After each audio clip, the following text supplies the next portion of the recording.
One for you. That's the copy of the Oh, bylaws. sorry. But I I gotta promise take you. my glasses off for you. Thank you. That's okay.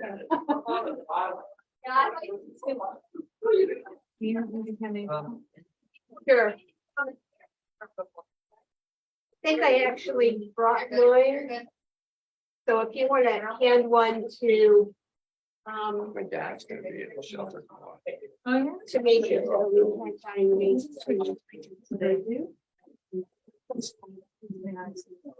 Yep. Yeah, there's. Until Monday. Do you guys like some minutes? Tony? I'm out of shape. I parked down. On here? I parked down below. I didn't know where I was going. I'm like walking around. You know where Two Hazard Square is at? And they told me it's up here.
I'd like to call to order the meeting for May 2nd, Carbon County Animal Shelter Advisory Commission. These proceedings are being recorded for the purpose of constituting the accuracy of the written minutes. Tapes are reused, eliminating recorded records of these proceedings. The meeting will be in perpetuity on Facebook. Next, I'd like to have a moment of silence, a prayer.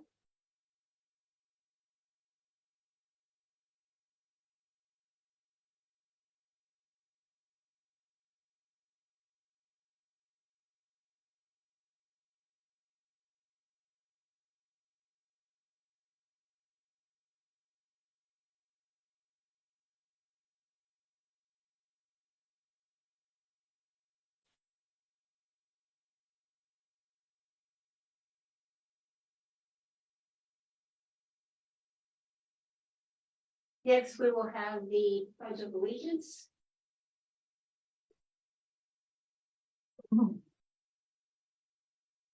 pledge allegiance to the flag of the United States of America. To the republic which stands one nation,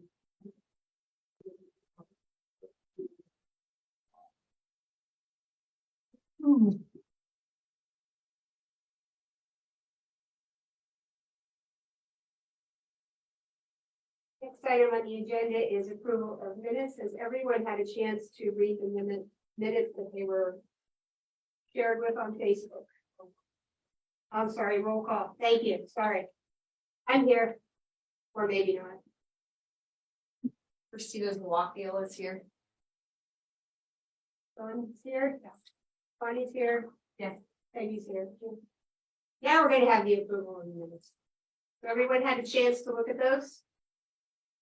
Any questions, corrections?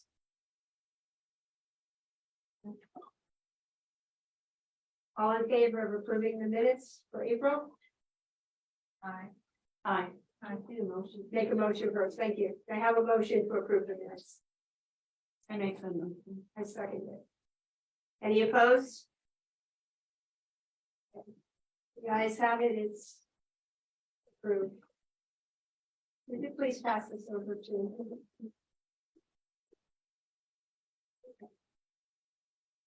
We do have quite a few guests in the house tonight. We're gonna start with Mr. over here. Would you please introduce yourself again? So I'm Brian Novitsky. I'm live in the community on 30 West Broad Street, and I'm on the Jim Thorpe Tourism Agency Board on the membership chair. And I've been talking with Peggy just on email recently about, maybe there's some opportunity with joining forces to promote any events that y'all have coming up, or have you participate in all the events that, we put on throughout the year. So I just wanted to introduce myself, and if you're interested in that, you can discuss it internally, or we can talk about it, at another time if you want to put me on the agenda, just to, brainstorm. What kind of things do you get involved with? Like, what are some of your up and coming? The big one that we're planning now is Fall Festival, which is, the all month of October. Every weekend we'll have, different events. So if there's something that, you want to coordinate with, it'd be great. What were other events in the past that you've done in Jim Thorpe? So we just did Winterfest, and we'll do something during the summer, but not as big. Really just managing the tourists on the weekend is a big part of it. Thank you for coming this evening. Yeah, no, thanks. So you have my contact information. Feel free to reach out. Just guessing these would be opportunities to come set up a table. I think so. I mean, I don't Dogs. have anything like preconceived, but I think it would be great. And I think there might have been something like that in the past.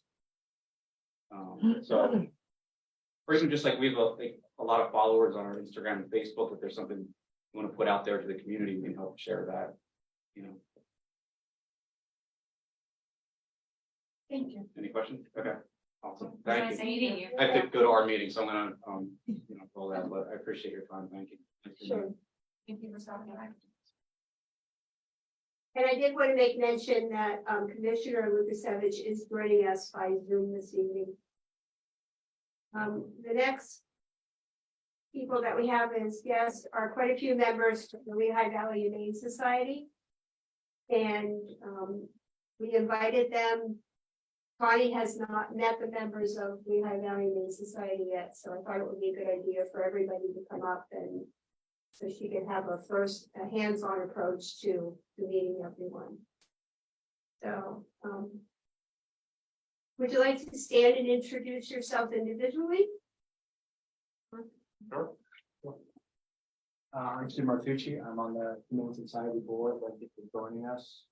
Got Tony, Hal, Susie, and Laura here, and I'll kick it over to them to say hello. Okay, Tony Armando, I sit on the board. I'm the treasurer and I also chair the governance committee. Thank you. Thank you.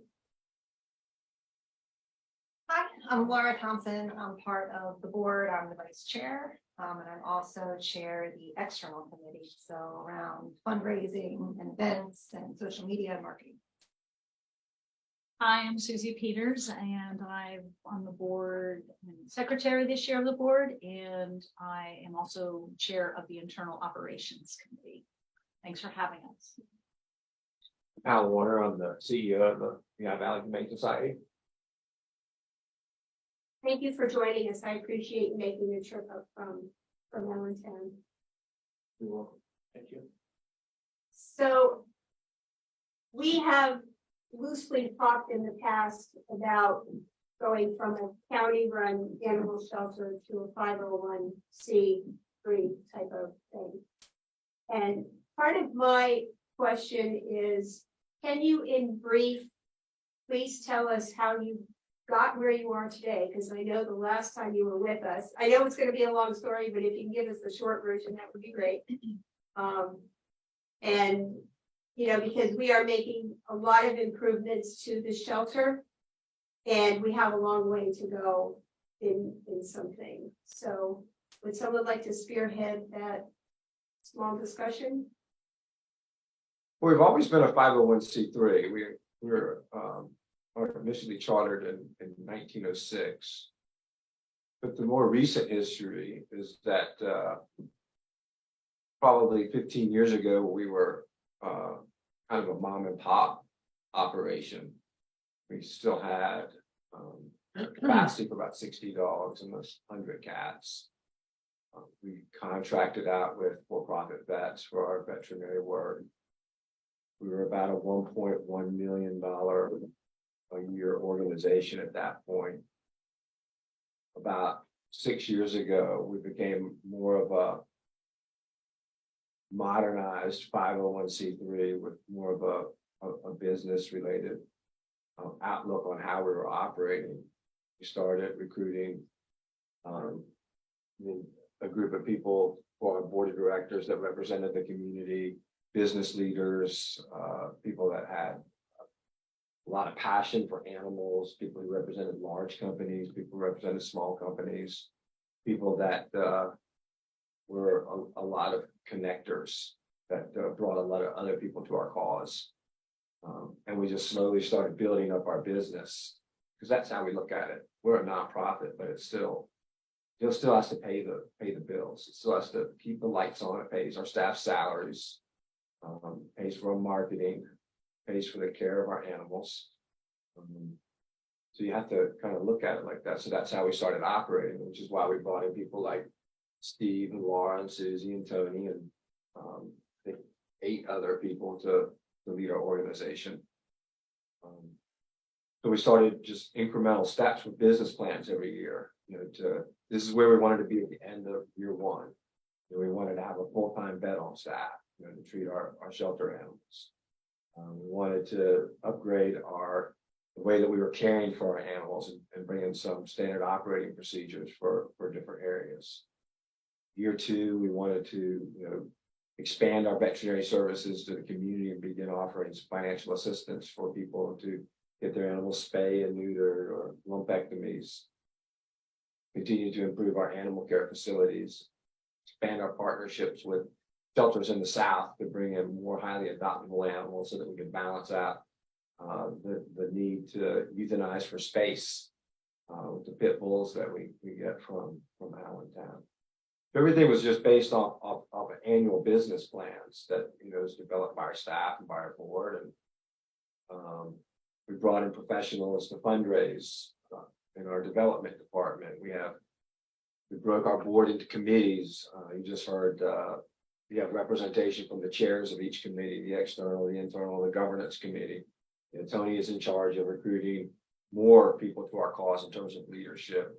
Susie's in charge of looking at the day-to-day operations and everything that happens internally in our building. And Laura is in charge of the marketing and the fundraising, along with, you know, and each person has a staff liaison to those committees. Steve doesn't do anything.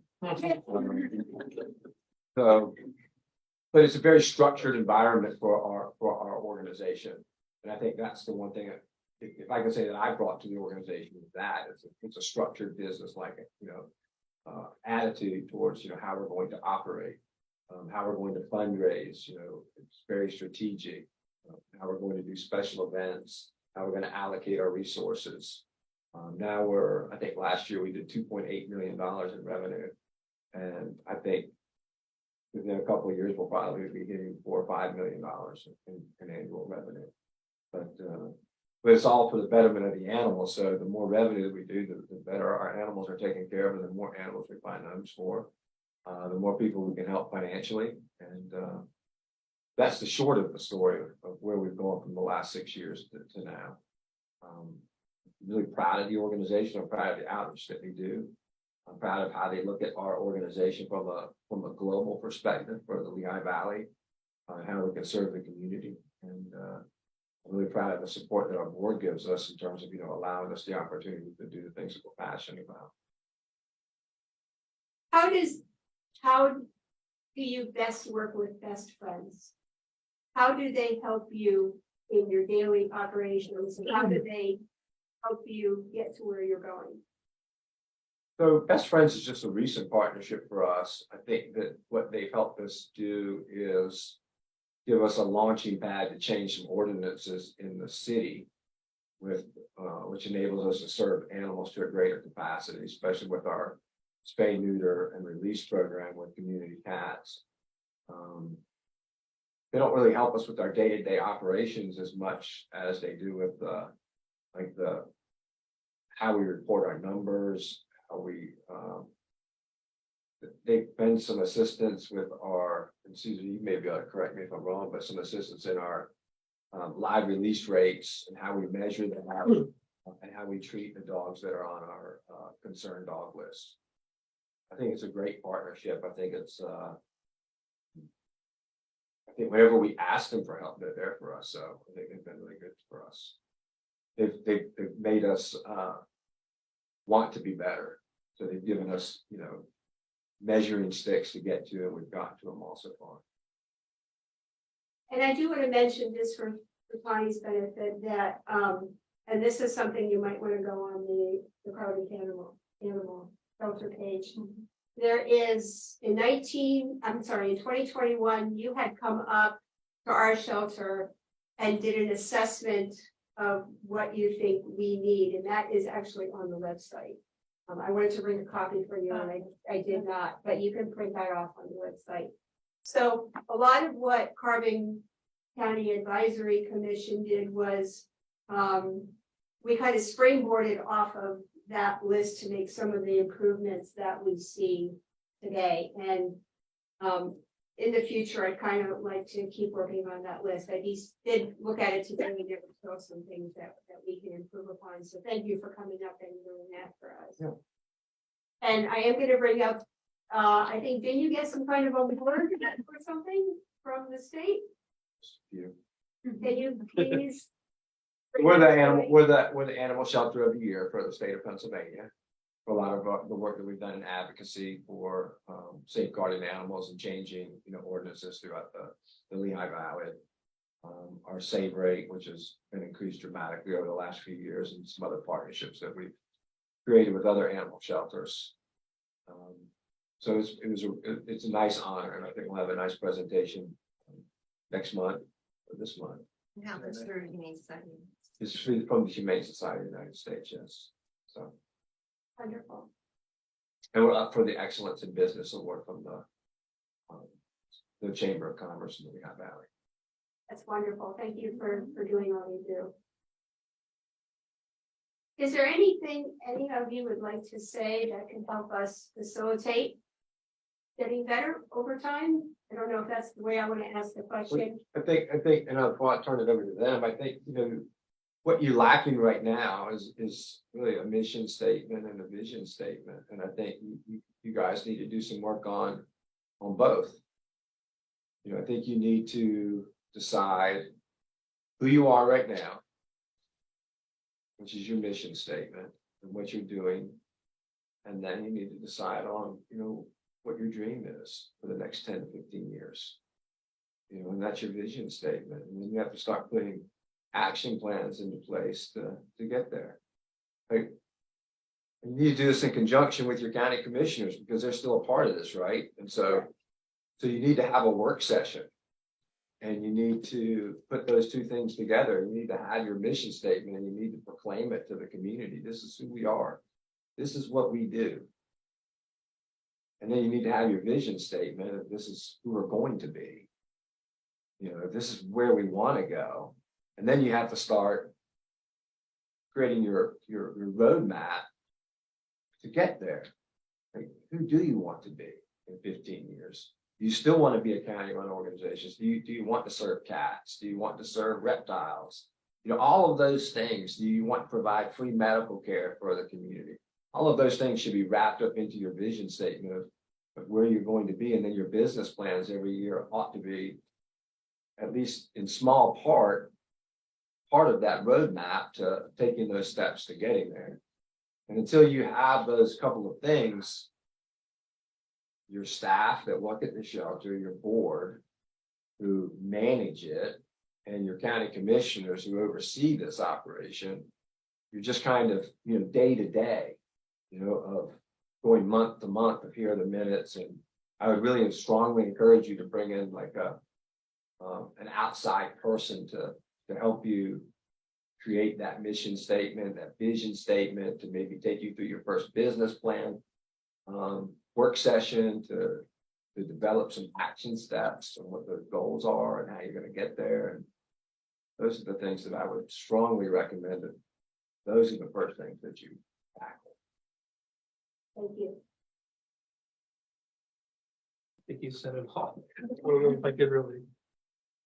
I agree with everything Cal said, and I'm new to the board. I visited the shelter many years ago, and my face expressed, I was like, oh my God, like I left there, like I felt sorry for the animals. And when I joined the board, I saw the change, then and now. Every time I go there, I have such a smile on my face. And keep in mind that the change does not happen overnight. It does not happen in a week or a month, but you have to have the vision to know what you want and just keep plugging away, and eventually things will change. But don't be discouraged because it doesn't happen overnight, because what happens overnight? Nothing. You just keep trying and trying. And little changes are something to be celebrated. That's very important. And just internally, like celebrating with staff, because that's something we started doing. Like there's 12 board members. We each picked a month and we bring in, treats, food, whatever for the staff to show them we appreciate what they do. Just little things like that to help motivate. Like all that comes into play. That's all Thank you. I would say, I've been volunteering at shelter for a little over 20 years. So pre-kids, when I was single, had a whole lot of time to actually physically be in the space, take care of the animals, institute, pet finder, and all of those things. And back then it was a very sad, hard place to be. So I've seen it come full circle.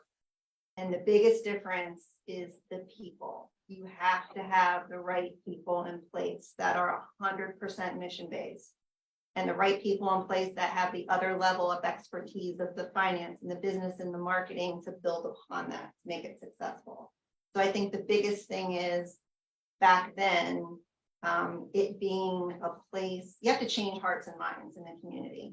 And we used to very much be a place that people dreaded and was sad versus a place of hope and help now. That we just have visitors that want to see the animals. When they leave there, they know that those animals are going to be well taken care of until they find a home. And it wasn't always like that. So I would just say very much people, very much mission-based, and we're in it for the animals and we're in it for the people of the community. Thank you so much. Do any of the board members have any questions? Connie, do you have anything you'd like to ask? No, I like the way you spelled it out, especially having the your mission statement and your vision statement. I mean, that's clear cut business. You need to have that to go forward, and just your ideas and thoughts. And like you said, you walk into the shelter, you want to have that good feeling that the animals are taken care of and loved. And you can tell with Tom, he loves every one of those dogs that come into the shelter. I see it now just when you go up there. It's like just the relationship that he has with the dogs. And, it's special when they get adopted, which is something that makes everybody's heart happy. So I appreciate it and thank you. Anybody else have any questions? No, I just always love hearing you guys getting around your energy. Yeah, you guys have good energy. If I actually can just add one more thing too, is a level of transparency with the community. I mean, if people make a donation, they want to know where their donation is going, how it's helping, how it's growing, how it's saving. So I would say more of even almost a PR plan or communication plan of how you're going to take that new identity you have, new mission statement you have, and how you're going to relay that to the people of the community. You want to increase your donations, obviously, and I think there needs to be transparency as to how their money is being spent. Tony, like I said, I don't know if you were here yet when Christina and I went down for one of their board meetings, and how they run their shelter on a day-to-day basis is how we felt going into the board meeting. We could, and I did a tour of the facility, and you're welcome to do so as well. It's quite the eye-opening education. I was very much pleased and surprised when I went down there how well everything runs. I know, Christina, you've taken a tour of their shelter, and I've been there when it wasn't as great as it is now. So me seeing the difference was like, it was eye-popping. It was just great. It definitely makes me feel good. Sure. You know, animals are stress. When it's in Right. a poor condition, stress is there, so. Right. And I actually think, it's hard for any animal to go into anywhere new when they've been used to somewhere else. And I think that's one of the things we could probably work on in our shelter is helping the animals not to be so stressed. Quite sure how we're going to accomplish that yet, but that's I'd like to see that more so. Anything else anyone would like to add?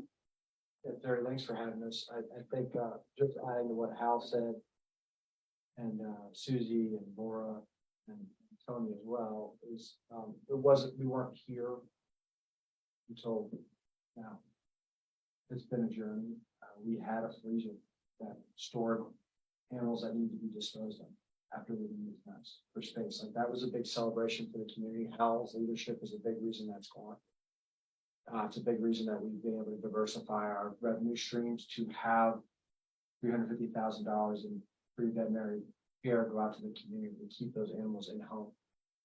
To get a second vet, to take off the for-profit vet demand that's in the area, or people that couldn't afford it at all, and animals that weren't having teeth pulled or had any sicknesses be treated. They're being treated now and staying with their family. And then people that can afford, they're coming in, they're paying. Again, taking off the burden of the local vets, and we're not hearing any complaints from the vets that they're not having enough business. So we diversify our revenue streams. Hal's treated like a business. He's maintained people and developed them into nonprofit leaders in our area, and to benefit the entire area, because they're going out and they're having interactions with other people from other shelters and other organizations as future leaders of the Valley. So we're very proud of the work of our team and to be able to be part of such a great organization, but it wasn't there. It was with that vision. So again, Hal's, when you think about the one thing, Hal, right, it's got to be your mission today and your vision for tomorrow.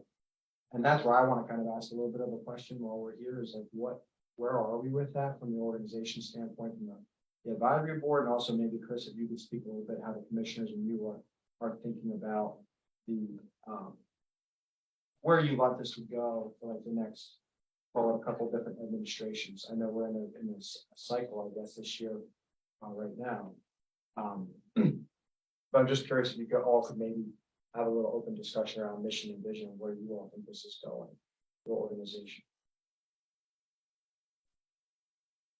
I'll go ahead and chime in first. I will say, unfortunately, there is not a collective, unified vision at the executive level in Carbon County government. I think part of it is political.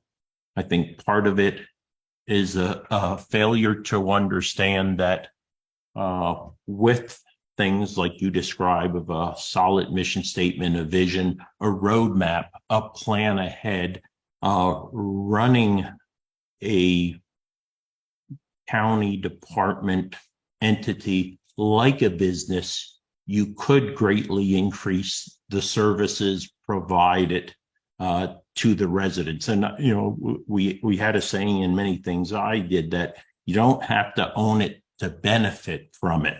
And again, that calls into light the need to develop the partnerships and leverage the expertise like you all provide in insight best practices. But right now, I am going to tell you, I'm not optimistic that we can get where I believe we need to go in regards to optimizing what we can do in the way of animal welfare, and also, you know, providing a holistic animal shelter services to the county. However, I don't want my I guess this is one of the few times where I'm a little pessimistic, and part of this is because of the election cycle and how that may or may not impact the great progress that this advisory board has made since its establishment. I want to ensure that each of them understand that if they put together a good plan with determination and persistence, they can be on a smaller scale what Lehigh Valley Humane Society is to the greater Lehigh Valley and beyond. This shelter can be that to Carbon County, but it's going to take a lot of perseverance and working within the unique environment, which is, you know, a political environment where there are difference of opinions and beliefs and visions and background, which at times when they're not all synchronized makes movement forward very difficult. Thank you for that. Yeah, thank you for sharing your feeling today. Appreciate it. Your perspective. I guess I'll speak to you quickly. I guess I'm along the same lines. I feel like we're kind of stuck between a rock and a hard place. What you guys have is great and wonderful. I think we, again, too, maybe a little smaller, not quite that large, but we're stuck because we are run by the county. So when you talk about donations coming in, transparency, building up this bank account, it's not the same, and that makes things very complicated.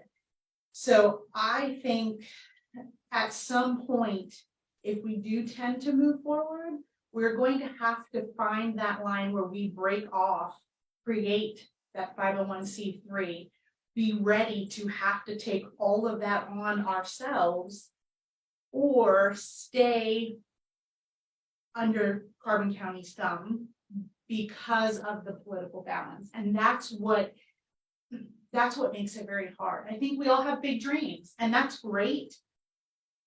I don't know, right now we have to kind of take it a day at a time and just stay small until we decide if we're ready to take that big step, because that's gonna be a doozy.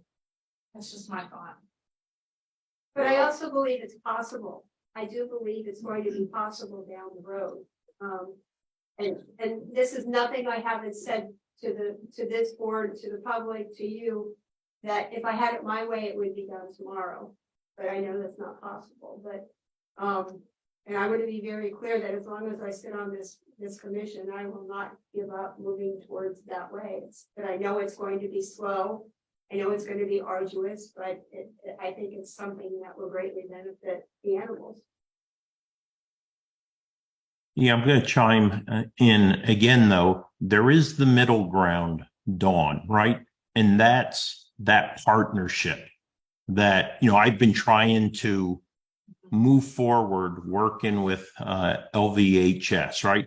A partnership, I think, can get us in the realm of animal welfare, can get us to the 85% solution where we're feeling much better about the services we're providing. we're able to expand those services, and we're able to do it at no significant more increase to the county taxpayer, right? Having that freedom to fundraise, right? To actively go out there, but that has to be that's only going to happen if we have a formal partnership. And I know Hal and Steve and I have talked about it before. I looked at these partnerships actually around the country.